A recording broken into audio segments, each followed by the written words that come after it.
Biomolecules, very simple. क्या है biomolecules? जब हम बायो की बात करते हैं that means life, right? Molecules combination of atoms, right?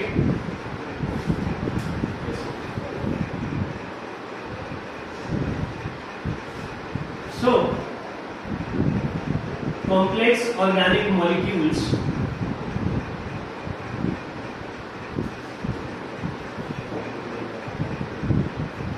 that form the basis of life,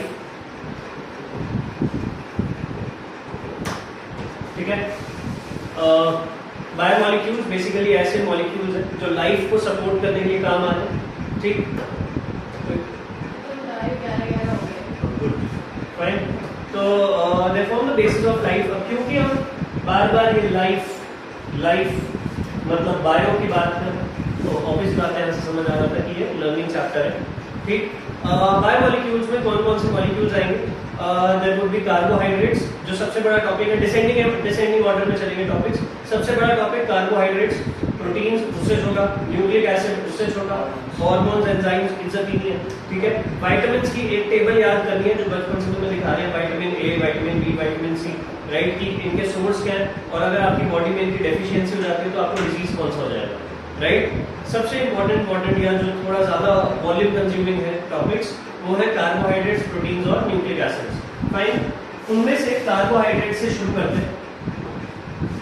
beginning with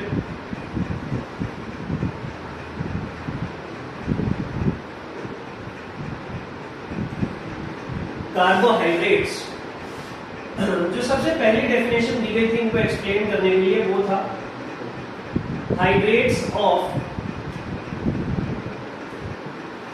carbon.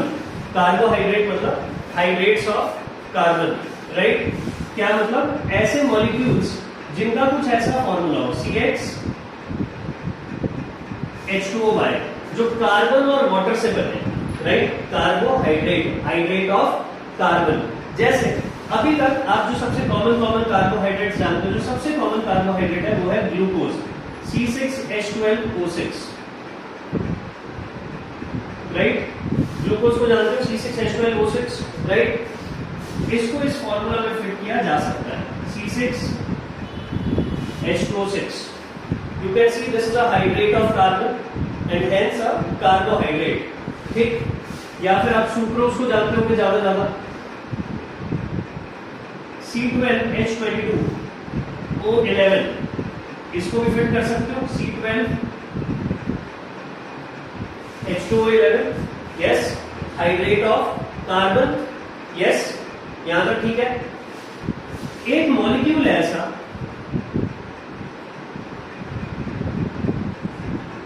Acetic acid CH3COOH, acetic acid, ethanoic acid vinegar में जो होता है, राइट?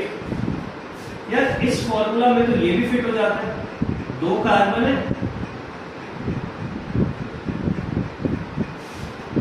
दो H2O समझ लो कि चार हाइड्रोजन है, दो ऑक्सीजन है, फाइन? तो हाइड्रेट ऑफ कार्बन वाले फॉर्मूला में तो ये भी फिट हो रहा है, पर ये कार्बोहाइड्रेट नहीं होता है। Acetic acid, vinegar is not a carbohydrate, ठीक है? तो एसिटिक एसिड के साथ पंगा क्या है? क्या ये हाइड्रेट ऑफ कार्बन है? बिल्कुल है। क्या ये कार्बोहाइड्रेट है? बिल्कुल नहीं है।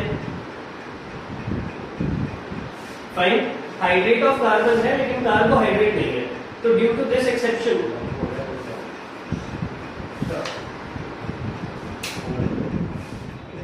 हाँ जी, ड्यू टू दिस एक्सेप्शन हम इस वाली डेफिनेशन को डिस्कार्ड करते हैं। एज ऑलवेज हमारी पहली डेफिनेशन डिस्कार्ड होती है, but this is still important कि कभी कभी ऐसे 1 मार्क का क्वेश्चन पूछ लिया जाता है कि which compound is a hydrate of carbon but not a carbohydrate, so that compound is acetic acid.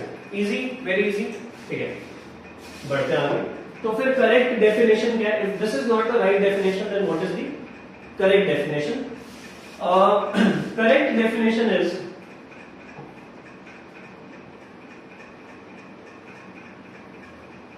Carbohydrates क्या है? Complex optically active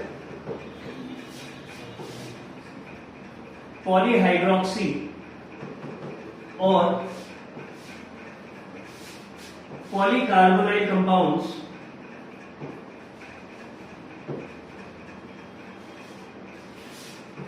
that give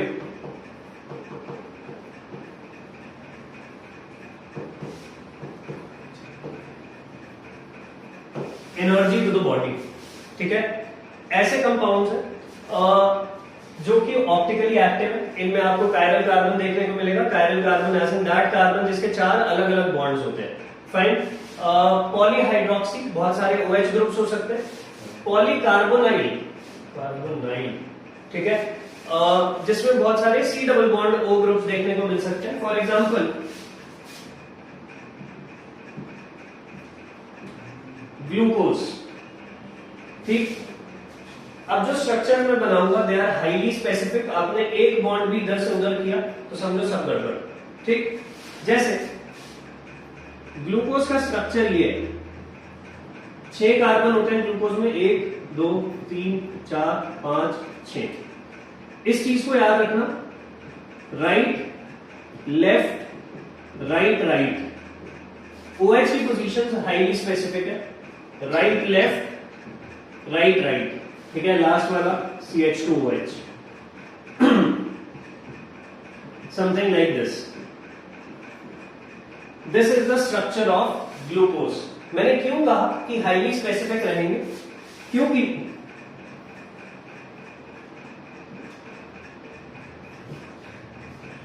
ये तो हो गई। हम अगर सिर्फ इतनी सी गड़बड़ कर देते, एक हाइड्रोजन इधर लिख देते और OH इधर लिख देते, सारा कुछ सेम है। मैंने सिर्फ क्या किया, ये पलट दिए, H उधर कर दिया, OH इधर लिख दिया। This is not glucose, this is galactose. अलग कार्बोहाइड्रेट है वो। आपने राइट लेफ्ट राइट राइट का राइट लेफ्ट लेफ्ट राइट कर दिया तो वो ग्लूकोज नहीं है, वो गैलेक्टोज है। ओके, तो ये आपको याद करना पड़ेगा, राइट लेफ्ट राइट राइट। ठीक है, अब ग्लूकोज याद रखो। ग्लूकोज का अगर मैं 4th कार्बन चेंज कर दूं, ठीक है, 4th कार्बन को हमने ऐसे 180 डिग्री घुमा दिया समझो, ठीक है, HOH इधर पलट दिए, तो ग्लूकोज में मैं 4th कार्बन को चेंज कर दूं, गैलेक्टोज बन जाता है। राइट, ग्लूकोज में पहले ही कार्बन पे कार्बोनाइल ग्रुप है। ओके, अगर मैं पहले कार्बन की बजाय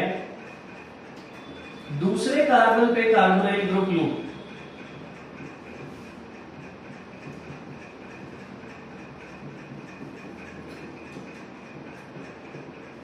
और बाकी सब सेम रहने दो ग्लूकोज जैसा, ठीक है, बचा ही क्या है, तीसरा चौथा और पांचवा कार्बन ही बचा है।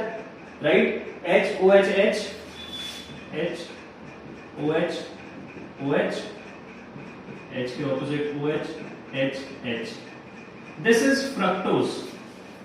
ठीक है, पर फ्रक्टोज में और इनमें बहुत फर्क है। इन दोनों में एल्डिहाइड ग्रुप है, उसमें कीटोन ग्रुप है। ठीक है, तो ये दोनों ऐसे कार्बोहाइड्रेट्स जिनमें एल्डिहाइड ग्रुप आता है, इनको हम बोलते हैं एल्डोजेस, और जिनमें कीटोन ग्रुप आता है उनको हम बोलते हैं कीटोजेस। तो कार्बोहाइड्रेट्स दो तरीके के हो सकते हैं, एल्डोज एंड कीटोज। एल्डोज जिनमें एल्डिहाइड ग्रुप आ रहा है, कीटोज जिनमें कीटोन ग्रुप आ रहा है। Very simple. ठीक है, राइट, ये समझ आया। अब आप अगर बुक खोल के देखोगे तो इसको ना ग्लूकोज नहीं लिखा हुआ, इसको लिखा हुआ है डी ग्लूकोज, इसको लिखा हुआ है डी गैलेक्टोज, और इसको लिखा हुआ है डी फ्रक्टोज। राइट, ये मॉलिक्यूल्स के आगे डी और एल क्यों लगा देते हैं? Okay, what is the basis on which carbohydrates are classified into D and L? वो डी ग्लूकोज की अल्फा डी आ रहे हैं, उस पे भी आ रहे हैं, alpha D glucose, beta D glucose, उस पे भी आ रहे हैं। ठीक है, सबसे पहले तो फिर इसको चलो ठीक है, D and L configuration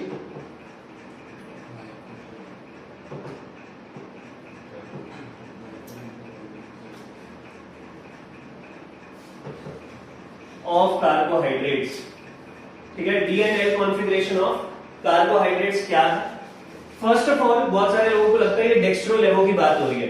D glucose है तो डेक्स्ट्रो ग्लूकोज होगा जो प्लेन पोलराइज्ड लाइट को क्लॉकवाइज घुमाता है, और एल ग्लूकोज है तो लेवो होगा जो एंटी क्लॉकवाइज घुमाता है। D and L have nothing to do with optical activity, ये ध्यान रखना। D and L configuration they have nothing to do with optical activity. उसके लिए हम प्लस माइनस लिखते हैं। कुछ मॉलिक्यूल्स के आगे प्लस लिखा होता है, दैट मींस वो डेक्स्ट्रो रोटेटरी है। कुछ मॉलिक्यूल्स के आगे माइनस लिखा होता है, दैट मींस वो लेवो रोटेटरी है। डी और एल कुछ और है, देख लो क्या है।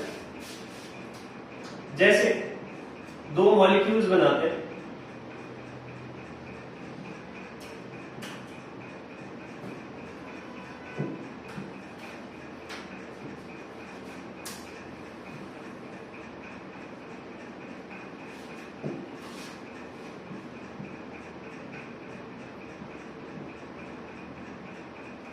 डी और एल कॉन्फ़िगरेशन कैसे डिसाइड होती है?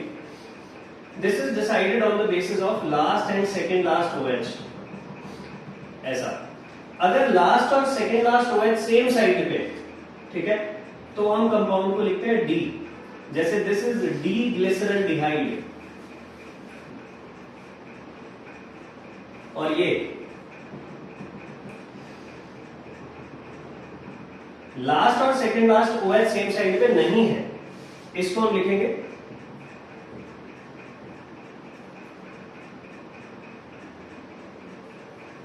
L glyceraldehyde. Okay, D glyceraldehyde and L glyceraldehyde. D कब लिखा? जब लास्ट और second last OH same side पे थे।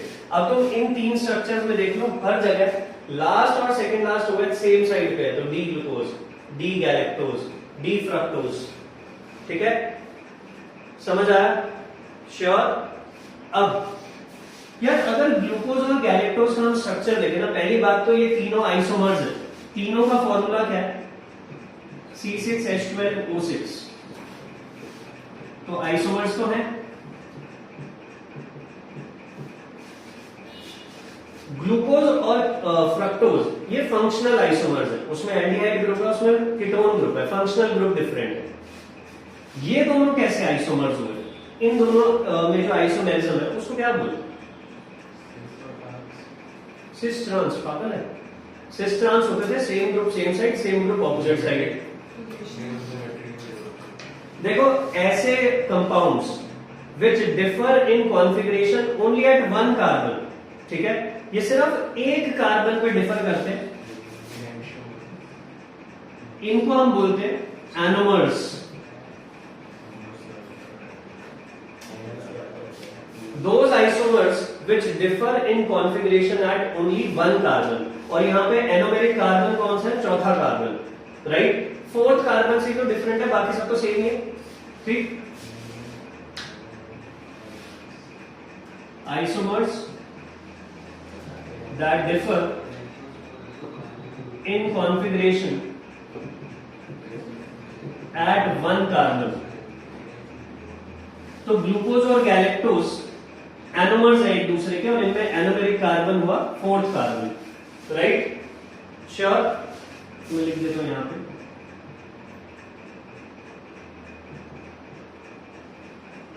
एनोमेरिक कार्बन है फोर्थ कार्बन। दिस फाइन, ये समझ आया? श्योर? ठीक।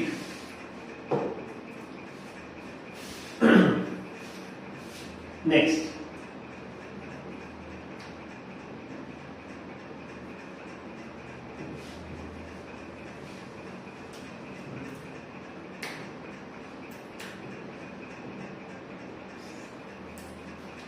क्लासिफिकेशन ऑफ कार्बोहाइड्रेट्स, कि कार्बोहाइड्रेट्स को क्लासिफाई कैसे किया जाता है।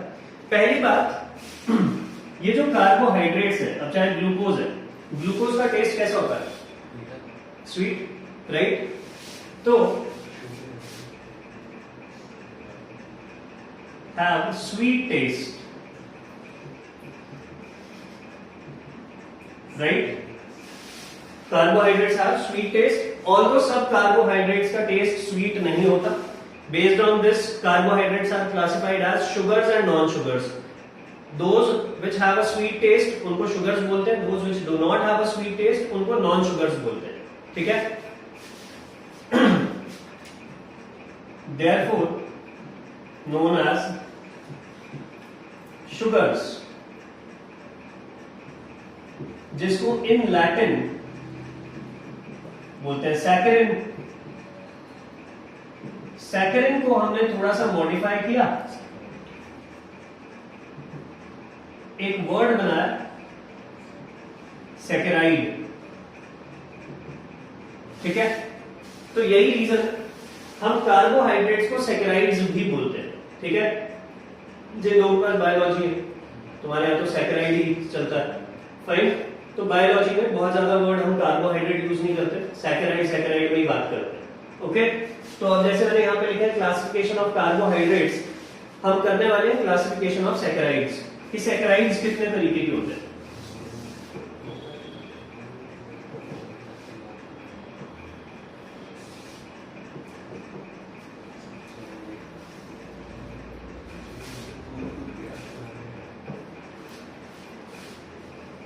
मोनोसैकेराइड्स,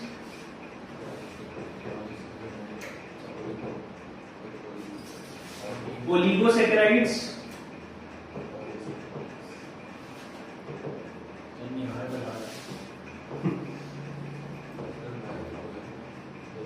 पॉलीसैकेराइड्स,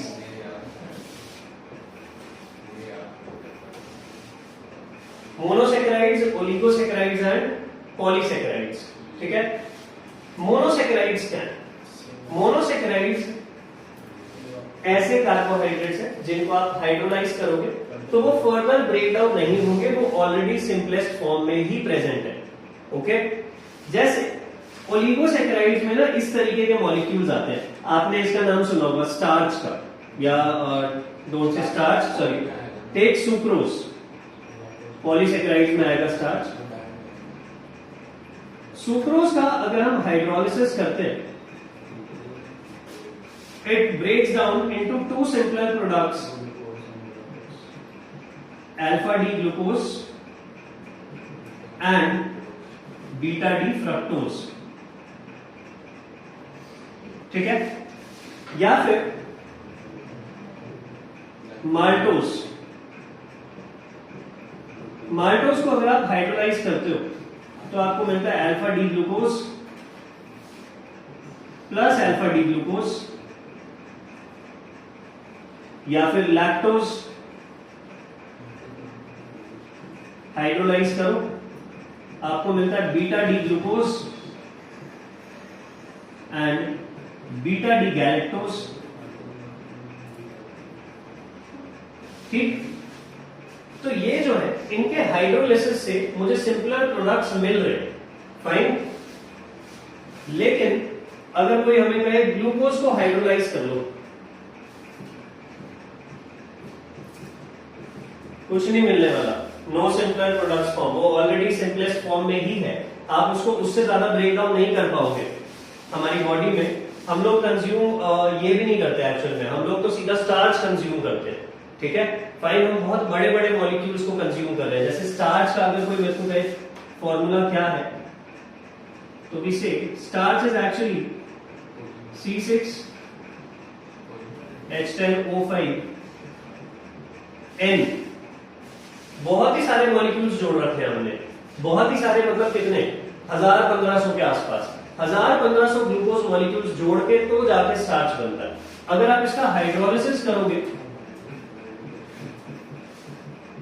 तो आपको 1000 से 1500 ग्लूकोज मॉलिक्यूल्स मिलेंगे, fine.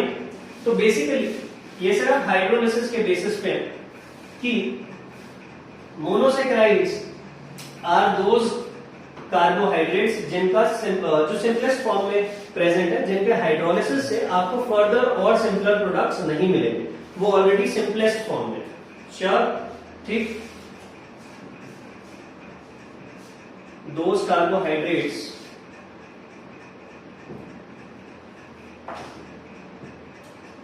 which are already present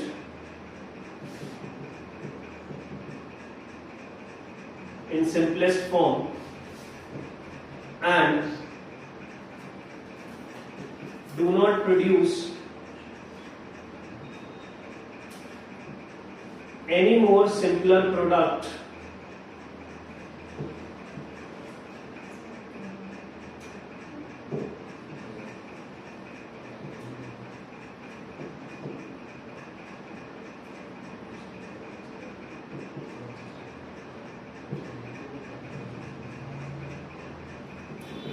upon hydrolysis. ठीक है, कि जिनका अगर हम हाइड्रोलिसिस करें तो और कोई सिंपलर प्रोडक्ट नहीं मिलता है, यही है। अगर हम बात करें ओलिगोसैकेराइड्स की, ये वो कार्बोहाइड्रेट्स हैं which give 2 to 9 monosaccharides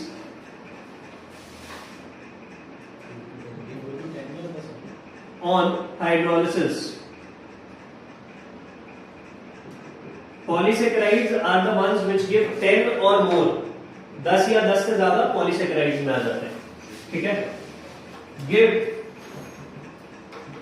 10 or more monosaccharides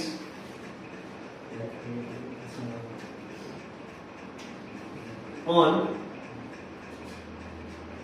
hydrolysis। Polysaccharides में हम लोग पढ़ेंगे स्टार्च के बारे में, सेल्यूलोज के बारे में और ग्लाइकोजन के बारे में। ठीक है, ये जो तीन है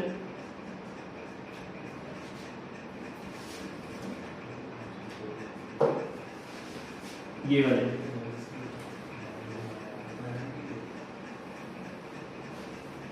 ये तीन, क्योंकि इनके हाइड्रोलिसिस से दो दो प्रोडक्ट्स बन रहे हैं, तो ओलिगोसैकेराइड्स के अंडर एक सब कैटेगरी बनेगी। इन तीनों को हम डाइसैकेराइड बोलते हैं।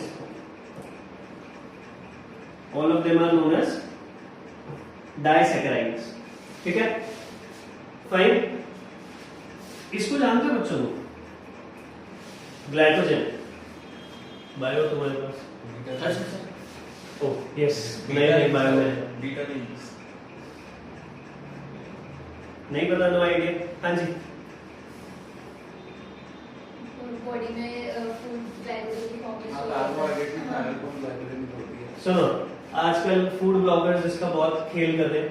ठीक है, इसका ग्लाइकोसिडिक इंडेक्स बहुत ज्यादा है। नहीं बताता हूँ क्या सीन है। सुनो, बेसिकली जैसे ग्लूकोज ना बहुत ही छोटा मॉलिक्यूल है। प्लांट ग्लूकोज को इतने सिंपल मॉलिक्यूल के फॉर्म में स्टोर नहीं करता। Plant stores glucose in the form of starch. ठीक है, तो प्लांट स्टार्च स्टोर करता है। जितना भी हम प्लांट फूड कंज्यूम करते हैं ना, उसमें स्टार्च होता है, राइट? जितनी भी चीजें आपको प्लांट सोर्स से मिल रही है, दे ऑल कंटेन स्टार्च। हम लोग ग्लूकोज को स्टार्च की फॉर्म में स्टोर नहीं करते, हम प्लांट नहीं है। ठीक, हम लोग ग्लूकोज को स्टोर करते हैं in the form of glycogen.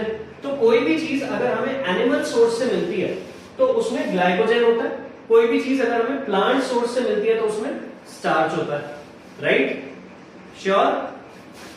अब आपने देखा होगा आजकल वो चल रहा है कि मैकडी गए, आओ चेक करते हैं मैकडी का पनीर असली है नकली है, आयोडीन ले लेके पहुंचे हुए हैं हर जगह, राइट? देखिए वो वाली वीडियो मिल गई होगी, सब तक पहुंच गई होगी वाली, है ना? कोई मैकडी पे टेस्ट कर रहा है, कोई डोमिनोज पे कर रहा है, राइट? विनोद बेकरी पे किसी पे जाता है, विनोद बेकरी पे चल रहा है। चलो ठीक है, ठीक है, ऐसे पता चल जाता है। हम सुभाष नगर में क्लास ले रहे हैं, ठीक है, कोई बात नहीं। नहीं है सुभाष नगर, कहाँ पे? भाईनगर। वेरी गुड, चलो कोई बात नहीं।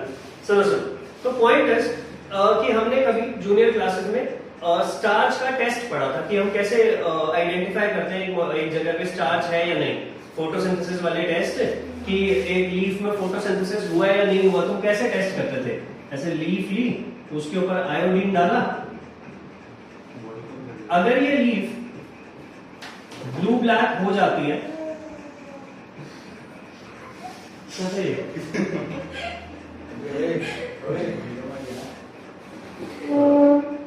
अगर ये लीफ ब्लू ब्लैक हो जाती है तो इसे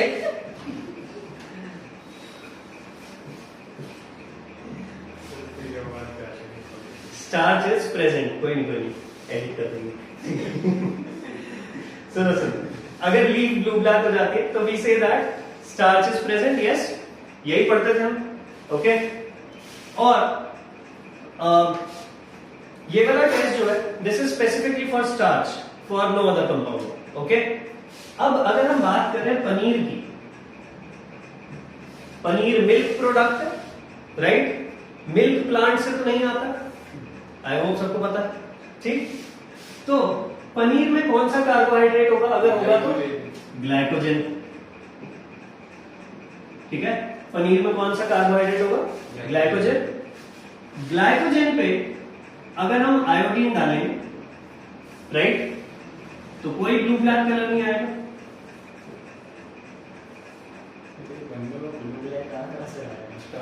ठीक, अब देख, अब कोई फूड ब्लॉगर जो पहुंच गया मैकडी, डोमिनोज, कहीं भी, राइट, वो क्या करेगा, वो पनीर वाला बर्गर ऑर्डर करेगा, उसमें से पनीर निकालेगा, उस पर आयोडीन डालता है, पनीर ब्लू ब्लैक हो जाता है, वो खुश होकर वीडियो के आगे कर देता है, ये देखो नकली पनीर। ठीक, सुनो, आइडियली अगर पनीर पे तुमने आयोडीन डाला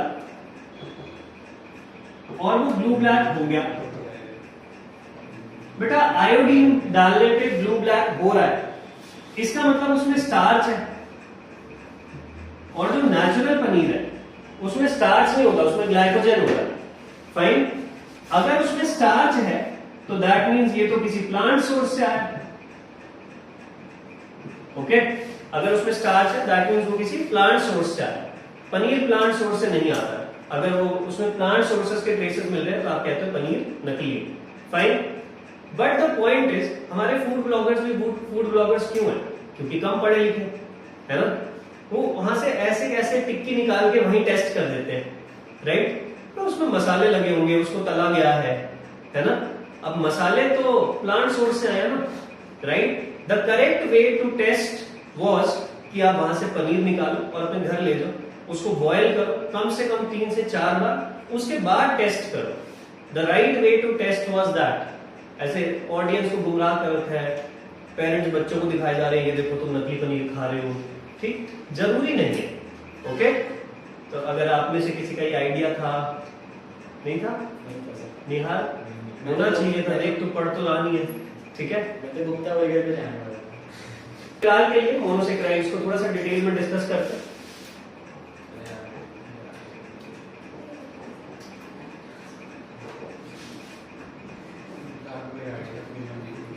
सुनो, क्या है मोनोसेक्राइड। मोनोसेक्राइड के बेसिकली हमें स्ट्रक्चर्स पढ़ने, स्ट्रक्चर्स में जैसे ये है ग्लूकोज,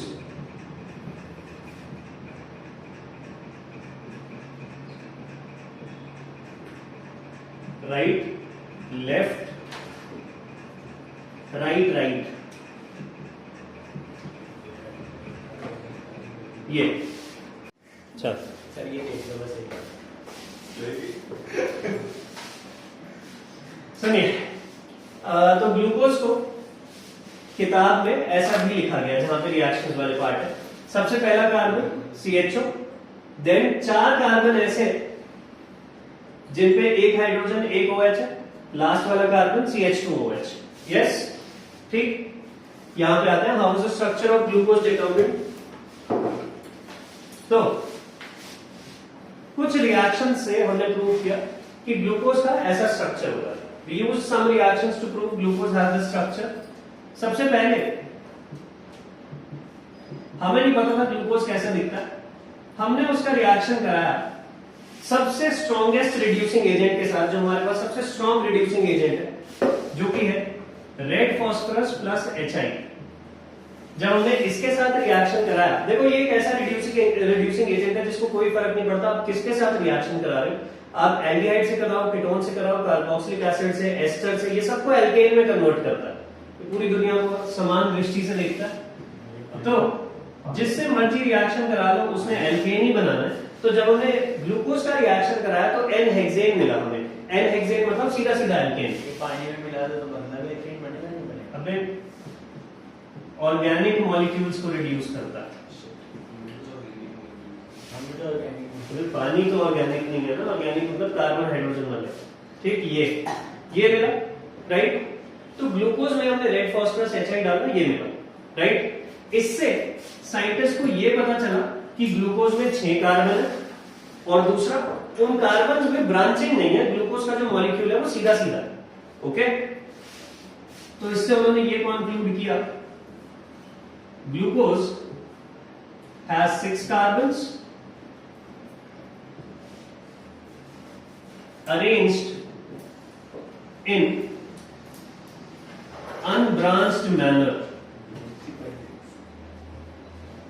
ठीक, ये समझ आया? Sure. Next, reaction with hydroxyl amine, ठीक है। हाइड्रोक्सिल अमाइन क्या होता है? NH2OH। ये एक्चुअल में कार्बोनाइल कंपाउंड्स की ये प्रॉपर्टी होती है कि वो एमोनिया डेरिवेटिव्स के साथ रिएक्ट करते होते हैं, राइट। ऐसे H2O का लॉस करते हैं। अब अगर मैं यही हाइड्रोक्सिल अमाइन से रिएक्ट कराता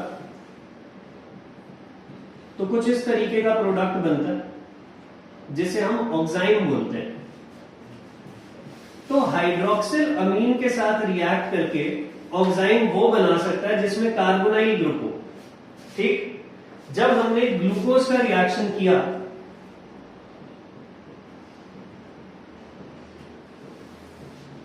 हाइड्रोक्सिल अमीन के साथ, ऑक्साइन बन गया।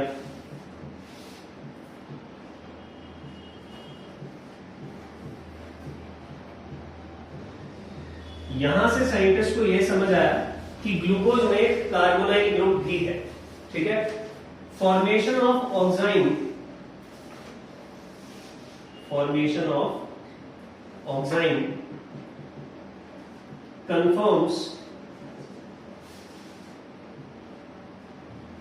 presence of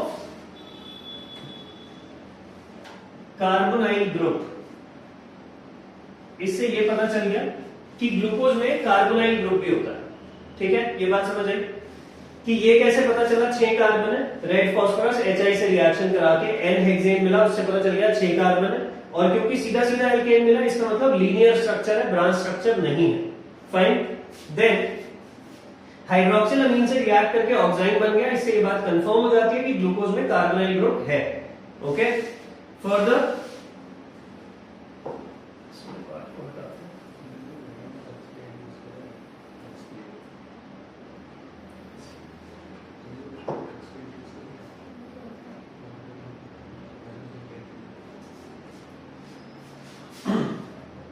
third, reaction with excessive carboxylic acid,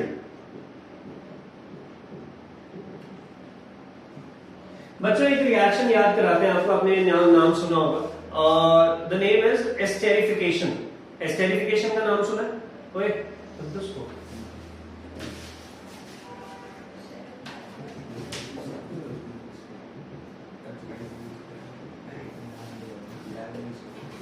सुन लो इधर। एस्टेरिफिकेशन क्या होता है? हम एक अल्कोहल का रिएक्शन कराते हैं कार्बोक्सिलिक एसिड के साथ। We react an alcohol with a carboxylic acid in the presence of a dehydrating agent which gives us ester and water, ठीक। कुछ इस तरीके का रिएक्शन होता है कि हम इथेनॉल लेते, हम कार्बोक्सिलिक एसिड लेते,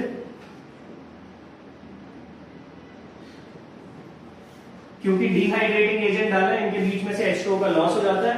अल्कोहल H देता है, कार्बोक्सिलिक एसिड OH देता है। अल्कोहल फिनॉल ईथर में पड़ा था, इट गिव्स दिस।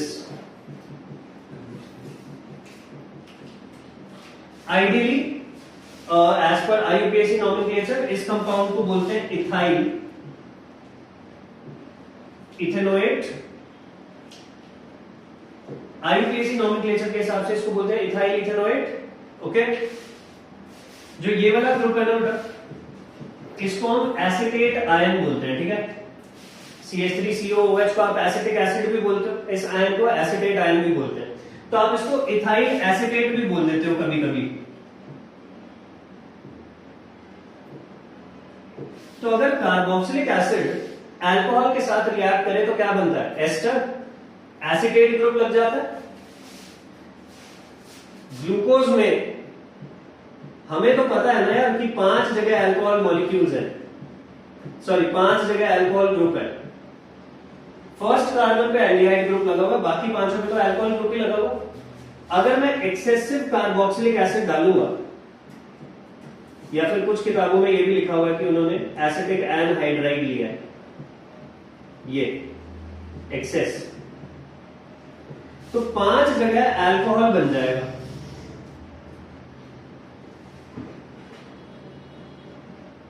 सॉरी गलत बोल दिया मैंने, 5 जगह एस्टर बन जाएगा। ये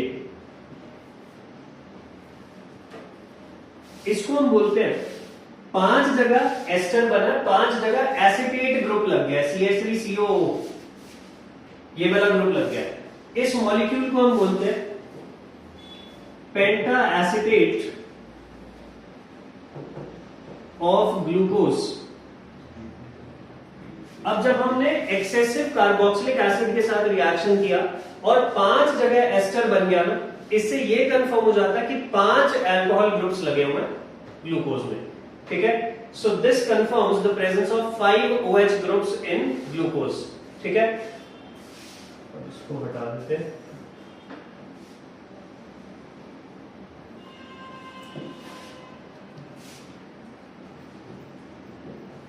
This confirms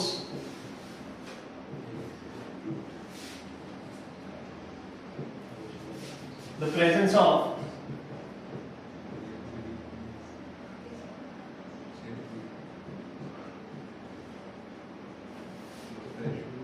5 OH groups in glucose. Last,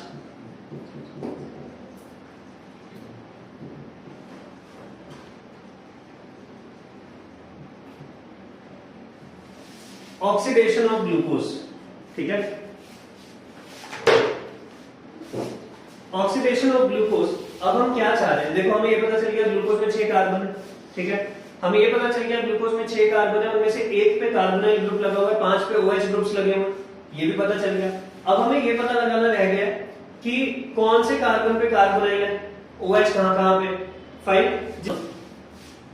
अगर हम ऑक्सीडेशन ऑफ ग्लूकोज करें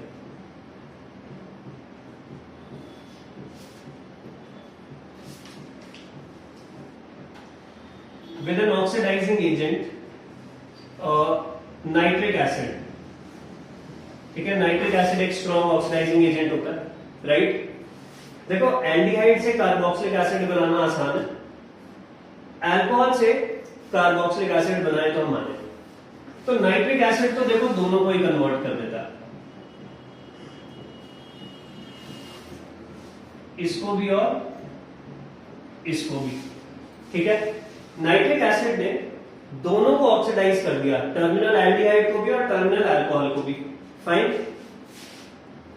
ब्रोमीन वाटर ऐसी चीज है जो एल्डिहाइड को तो ऑक्सीडाइज कर लेता है, अल्कोहल को नहीं कर पाता, ठीक है।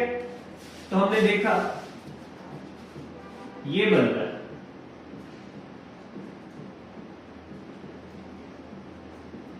इसे हम बोलते हैं ग्लूकोनिक एसिड, उसे बोलते हैं सैकरिक एसिड।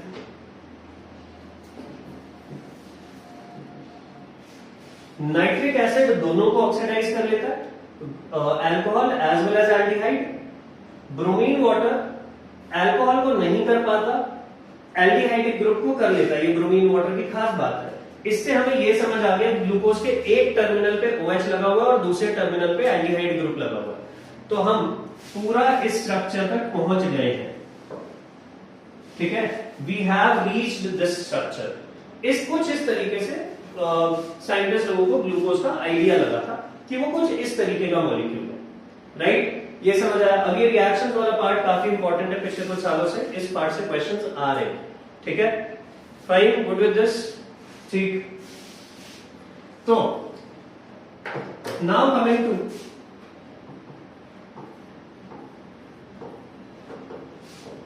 ये बातें नहीं, ड्रॉ करने को लिए कुछ भी नहीं आता पेपर में, आइडेंटिफिकेशन के लिए आ सकते हैं।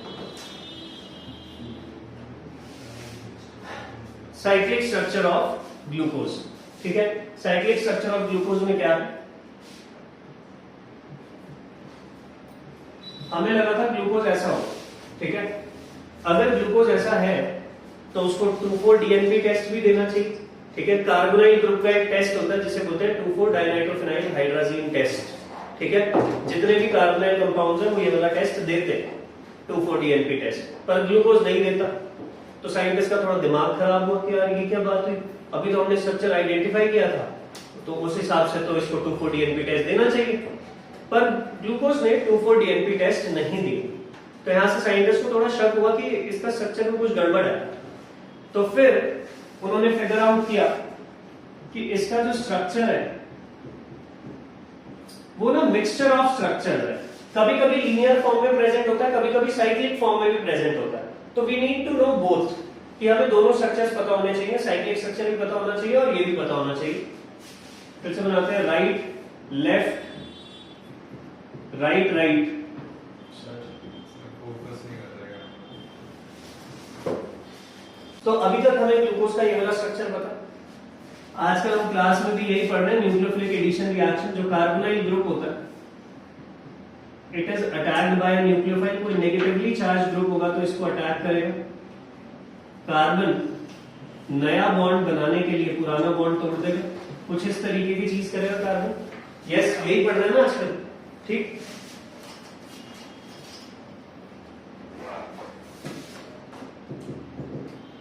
इसको आप ऐसे एज्यूम कर लो, O-H+, पहला कार्बन, दूसरा, तीसरा, चौथा, पांचवा, लाइक दिस।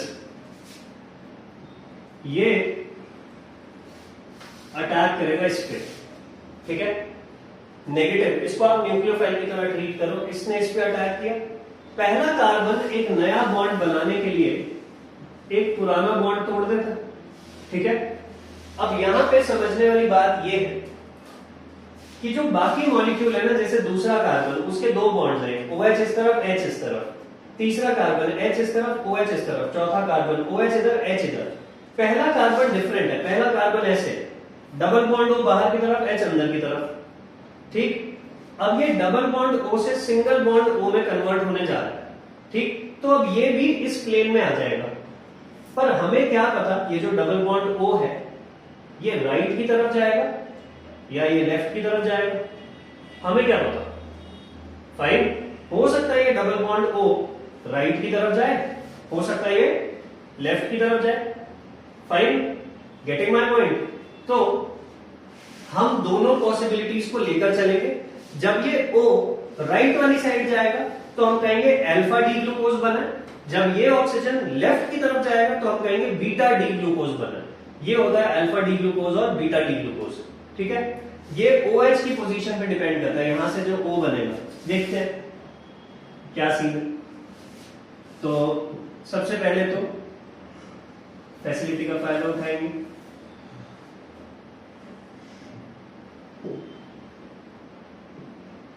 ताकि इसी को एडिट करते हैं। एक बार और जरूरत पड़ेगी।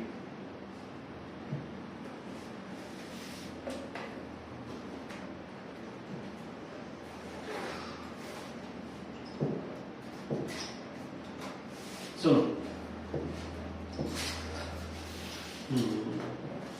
अब क्या होगा, जो यहां वाला ऑक्सीजन था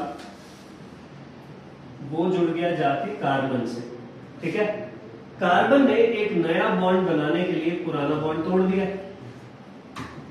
वो बन गया O-, ठीक। जो ये वाला H+ था ये जाके इसी O- पे जाके लग गया, कुछ ऐसे, ठीक। फाइन, थोड़ा सा बेटर तरीके से इसको ड्रॉ कर लेते।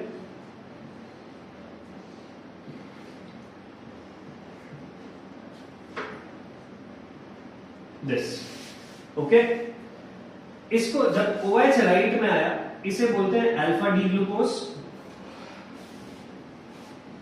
अब सब कुछ सेम, बस OH लेफ्ट में जाएगा इधर, तो ये भी एक दूसरे के एनोमर्स हुए, सिर्फ एक कार्बन पे डिफर कर रहे हैं।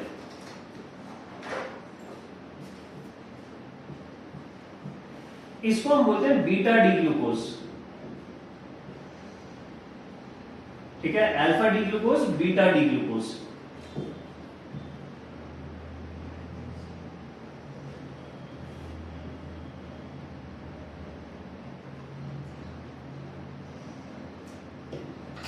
रहेगा ग्लूकोज। हाँ हाँ,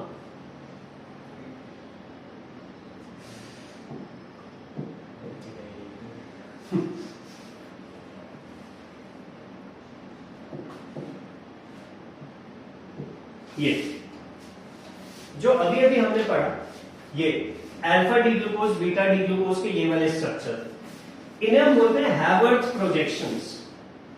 ऐसे वाले नहीं, इनको हम बोलते हैं Fischer projections. Sorry, these are known as Fischer projections या फिर फिशर स्ट्रक्चर्स। ये वाले अल्फा डी ग्लूकोज और बीटा डी ग्लूकोज के।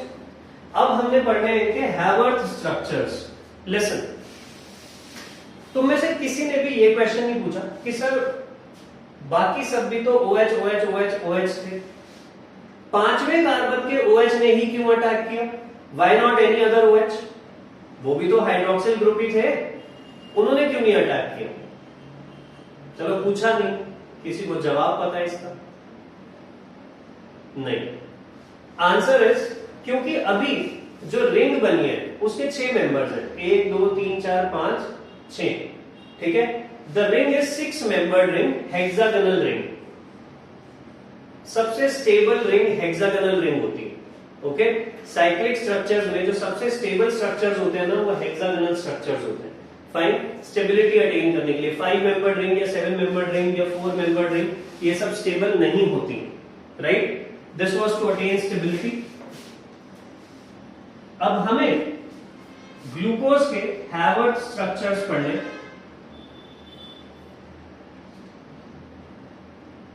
ये तो थे Fischer structures. Now coming to Haworth structures. ठीक, हैवर्थ स्ट्रक्चर में क्या है, हमें 6 मेंबर्ड रिंग को ऐसे बना लेंगे,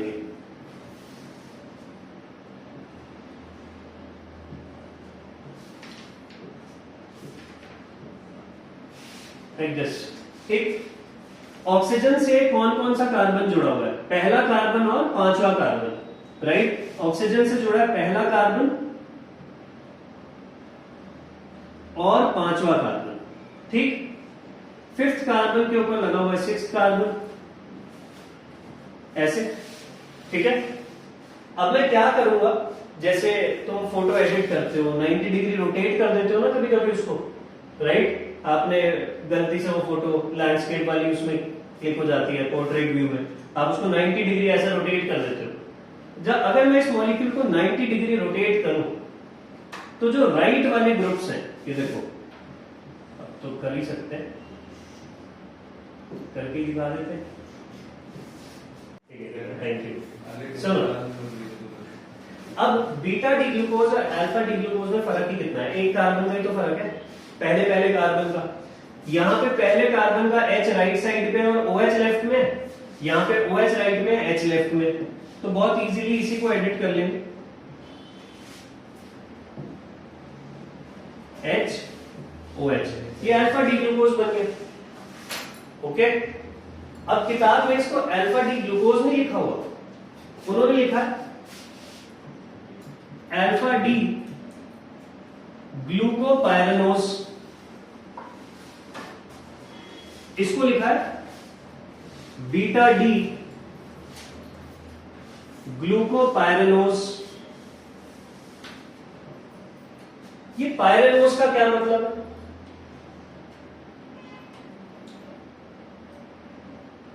क्या चक्कर है कि एक्चुअल में 2 मॉलिक्यूल्स होते हैं, पिरिडीन और फ्यूरान, ठीक। There are two aromatic molecules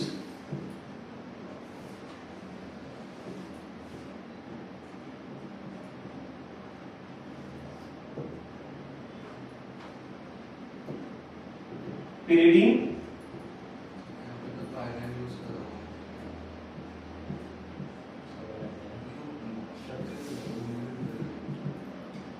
furan, ठीक है। तो जो पिरिडीन जैसे दिखते हैं 6 मेंबर्ड रिंग्स वाले, जो कुछ इस तरीके के 6 मेंबर्ड रिंग आ रही है जिनमें, उन्हें हम बोलते हैं पायरानोस शुगर्स। जैसे ग्लूकोज में 6 मेंबर्ड रिंग बन रही है तो वो एक पायरानोस शुगर है, मैंने उसके नाम के आगे लिख दिया ग्लूकोपायरानोस। फ्रक्टोज के बारे में पढ़ोगे तो उसमें 5 मेंबर्ड रिंग बनती है, सेम लॉजिक से। उसके नाम में ऐसे लिखा जाएगा अल्फा डी फ्रक्टोफ्यूरानोस। इनको हम फ्यूरानोस शुगर्स बोलते हैं, ठीक है। पायरानोस शुगर्स, फ्यूरानोस शुगर्स।